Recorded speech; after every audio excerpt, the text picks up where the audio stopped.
Well, the Rites of Passage program is a 2-year grant funded from the Hines Endowments in an effort for us to reach out to the community, the Wilkinsburg community in particular. We collaborated with the Wilkinsburg Athletic Association, primarily their football team, in an effort to build some unity and cohesion amongst the participants, and also branch out our resources to the Wilkinsburg Athletic Association. We have a cultural phase, an education phase, and a community phase. The cultural phase, we were talking about African customs and traditions. That was in October to about, I want to say, January. And then in January, we started the education phase, which I'm primarily responsible for. The education phase, we want to talk about the history of African Americans in the United States of America as it relates to education and as it relates to also rights. So one thing, the part that we started with education was in 1898 with the Plessy versus Ferguson decision of separate but equal. Then we moved all the way up to Brown versus the Board in 1954. And then we talked about after Brown versus the Board with the continued segregation of some of the schools and segregation as it relates to today. One of the reasons why we have the education portion is because what we're teaching here in education is not primarily taught in schools. Most of what young African-American boys or young African-Americans or people in general learn about is you hear about Martin Luther King. Sometimes you may hear Harriet Tubman, but that's about it. We want to teach them more. There's more than just Martin Luther King in our history books, and there's more than just the civil rights movement. There were a lot of things that happened before the civil rights movement. So we do that, like how you have Unsung. We talk about the unsung people in the civil rights movement and unsung African Americans. So, and that's something that they don't get in school, and unfortunately is not coming in. I don't see it happening in the curriculum of any public school system anytime soon. So the affirmation circle is basically a tradition or a custom of just bringing everybody together. We kind of like to simulate it to the same as the football team. You have a football team before the game, they get real hyped, they jump around in a circle, they chant, things of that nature. So we wanted to do something to that similar of nature, to where we come together before we go into our activities. We talk about how we feel today, what we're here for. We make sure that we're here for a common goal. So that's what the affirmation circle is about. With the Rites of Passage tour, we traveled through 13 states in about 5 days. We started in Memphis, Tennessee, where we went to the Lorraine Motel on April 4th. The significance of that date is because on April 4th, Martin Luther King Jr. was assassinated at the Lorraine Motel. So we actually went to visit the Lorraine Motel. Jesse Jackson gave a speech at the Lorraine Motel, and he also did a wreath posting.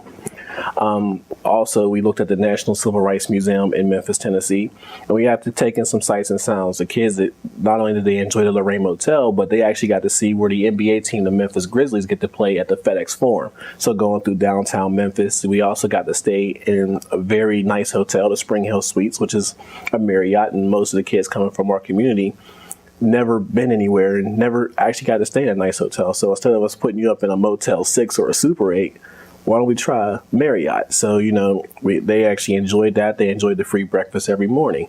Some of the other things that we did in Memphis were, since we were right on the Mississippi River, we actually got to look at Arkansas. So you can kind of count 14 states if you want to. But we went to the Mississippi River. We took pictures in front of the Mississippi River, and we actually got to look across the bridge and see Arkansas.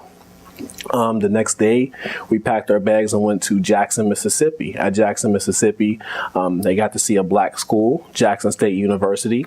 They actually got to see members of Phi Beta Sigma Fraternity Incorporated, which is a historically black fraternity on the campus. They actually met with the kids and gave them a small tour and told them what college life is like, trying to get them exposed. Even though they're between the ages of 9 and 14, that exposure should start young, so we decided to do that. We also went to Medger Evers' home, and it was a very pleasant and humble surprise that Mrs. Evers actually came by. If you may or may not know, Mrs. Evers now lives in California, so she came all the way from California for something totally different from what we were there for.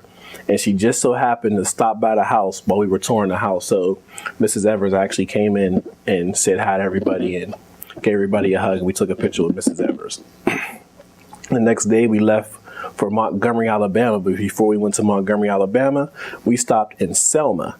Selma, you may or may not know the famous Pettis Bridge, where the march from Selma to Montgomery took place for voters' rights. So we actually stopped at the Pettis Bridge, and we had the kids actually walk across that bridge.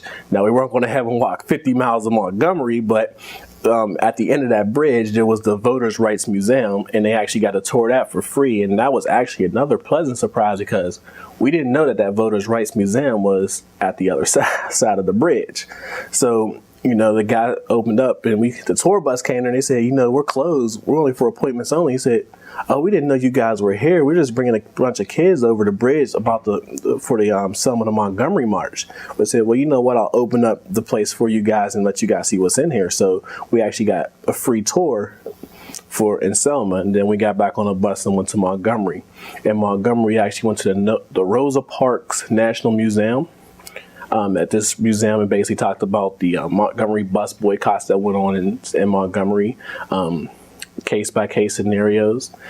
We actually got to see Montgomery being the capital of Alabama. We got to see the Capitol building. We also got to see a couple things about Confederate history. The interesting thing about Montgomery, Alabama, they say that was the place where the Civil Rights Movement started and the Civil War. And they actually have a picture, so we have pictures. I can actually show you the picture of where same spot where Rosa Parks got on the bus.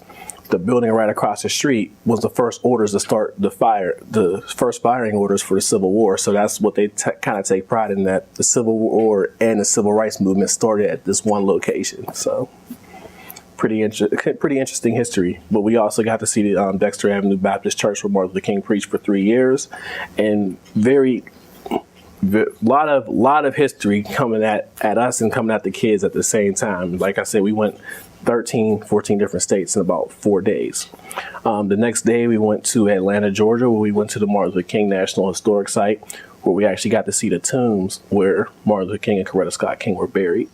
We also seen the Ebenezer Baptist Church, and for me, I actually thought that church was they were still preaching in the church, and I found out that no, they turned it into a museum, and the new church is across the street. So it was interesting seeing where Dr. Martin Luther King actually preached, and his father preached also. And for the first time ever, I seen what his parents looked like. Unfortunately, it was a picture at Martin Luther King Jr.'s funeral, but that was my first time actually seeing what his parents actually looked like. Because, everybody has a mother and father, and you always hear about Martin Luther King Jr., but who are his parents? So we actually got to see a picture of what they look like. So very cultural, very enlightening, and it's great to put a picture and a face to some of the things you read in the history books or some of the things you don't see in the history books. It happened very, very fast for them, but it was kind of like oh my goodness, like kids didn't even know who Jesse Jackson was when we came down to Memphis, Tennessee. But it was like they knew that he was somebody. Like some people was like, I seen him on TV before. It was like, well, that's him right there. So it was kind of like oh, Martin Luther King was shot. He was assassinated there. So we always hear about Martin Luther King.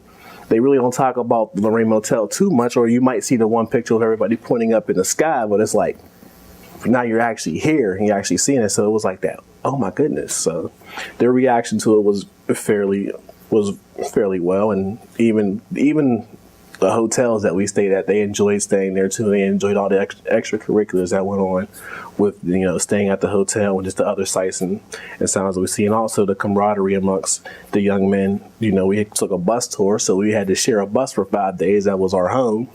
And just the camaraderie that you seen there was just very good and positive. Basically, to get involved is just the volunteer. I mean, we have more than just a rites of passage program. We have an after-school program that runs from Tuesday through Thursday. We have spelling bees, Kwanzaa celebrations. So it's not just about just this rites of passage program, because one thing about rites of passage, it goes on throughout the rest of your life. This is just one small piece of what they're doing. But as far as getting involved, most of these kids are actually involved in our after-school program. Some of them signed up for our annual spelling bee, which is coming up in a couple weeks. Some of them were involved with the Kwanzaa celebration and the African American team competition. So these kids are involved with everything. So if you want to get involved, it's just a matter of coming to Addison. If you're a youth, we have something for you. If you're an adult and you want to volunteer and work with our youth, we have something for you.